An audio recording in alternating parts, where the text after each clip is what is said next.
Da, face pavion, nu face pavion.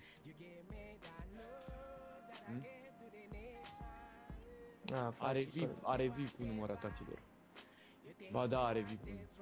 Face event cu ăsta, pavion, deși am și pe ei. Are de mult VIP. Da, are VIP-ul. Ia, pușcă-le ăsta. Hai să ripușcăm ăsta, te ține? Avionul? N-am chef de bani și iară. Hai că nu este primul event. Deja mă sus. Hai.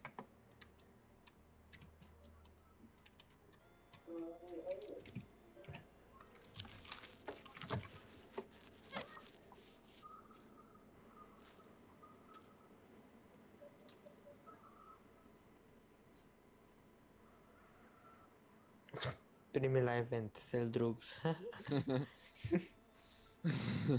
Hai ne băgăm aici cu crack.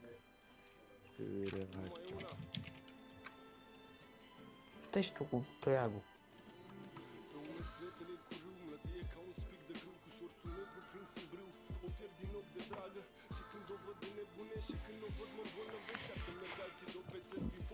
Bă, Andrei, fița al Gianina. Și Gianina. Acceptă-l, prostul. Da, bă, prostule că e prost. Mai am 67, fraiere. După aia mi-au tărs buletul și mă duc acolo și dau cu bimbi mâncată să vezi cât îmi iau. Mama, am făcut skill 4. Ai făcut skill 4? Da. Câte mai ai de dat până la skill 5? 194. La frații nu cer ajutor când am ajuns la mila lor și fac ce vreau și n-am să mor de grija sorții mele. Nu groapă frații mei de viu legat de dânsa eu să știu că am urât de drag să fiu să pot ce nu se poate.